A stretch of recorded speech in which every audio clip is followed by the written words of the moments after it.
If you're broke and your resume is terrible, you actually have one big advantage over everybody else. Your time isn't worth anything, so you can spend it. So I think that the primary thing that you have to realize is that you don't have the resume advantage, you don't have the money to invest advantage. The one advantage that you have is the ability to do things that others aren't willing to do. Like, for example, write 100 cold emails in a row and send them to people.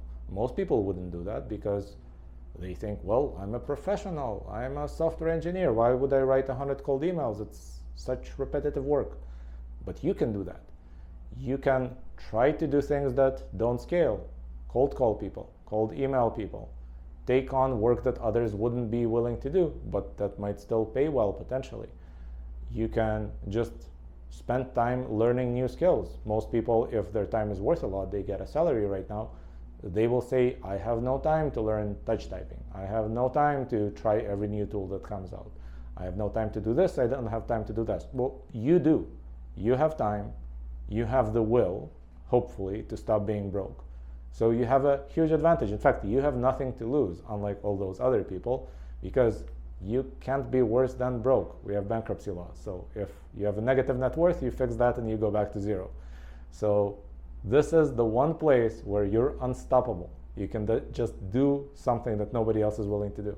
If you just go on Upwork and you see what people are looking for, what jobs they're posting, there will often be many jobs that don't quite fit any particular profession description and that require repetitive tasks in some way. And yes, in many of those you will be competing from people from other countries, but maybe this particular person doesn't want people from another country. Maybe they want somebody here. And so just the fact that you're willing to do that will eventually allow you to progress to something else. I've had people on Upwork whom I hired for some specific repetitive menial task.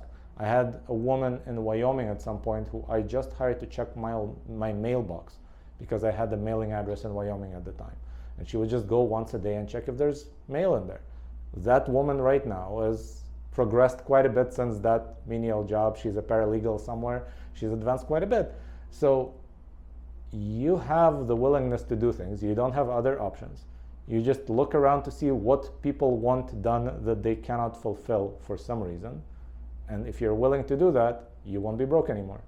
If you haven't started yet, you have a great opportunity to actually pick a direction because most people are in the middle of something and they can't really pick where they're going.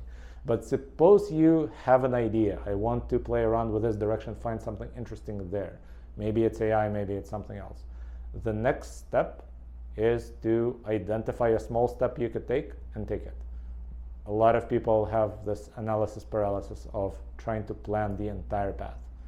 But the reality is, if you haven't done it yet, you don't know much about it, your plan of the entire path isn't going to be very good. But if you make that long-term plan, you'll actually try to stick to it. And that will be terrible because it's a plan you made when you didn't know anything. Right? So it's actually better not to plan too far ahead, but just to figure out what is the next best step, what is the best move. This is something that my chess coach taught me when I was very little. If you're staring at a really complex position and you have this desire to really calculate it through, to figure out what should I do, not just in this move, but in the move after that and the one after that, and really understand where this leads. But sometimes your next move, you only have one good option. And then maybe there's a lot of possibilities. If that happens, and it happens very often, just make it and calculate on your opponent's time, not on yours.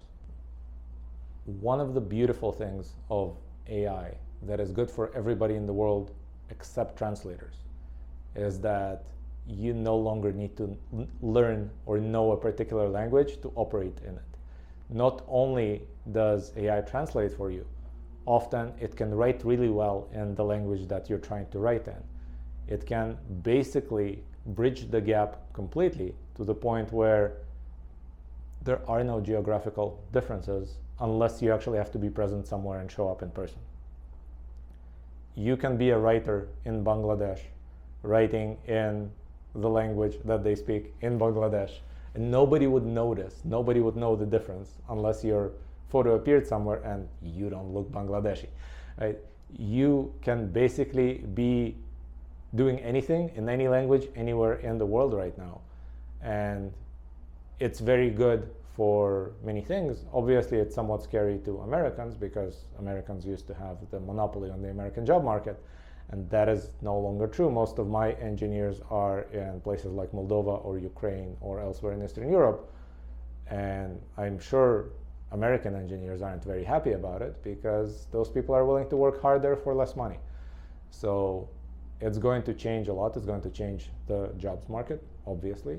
It's going to change how people are compensated for their work, because being present in a particular location or knowing a particular language or even culture might no longer be either useful or sufficient.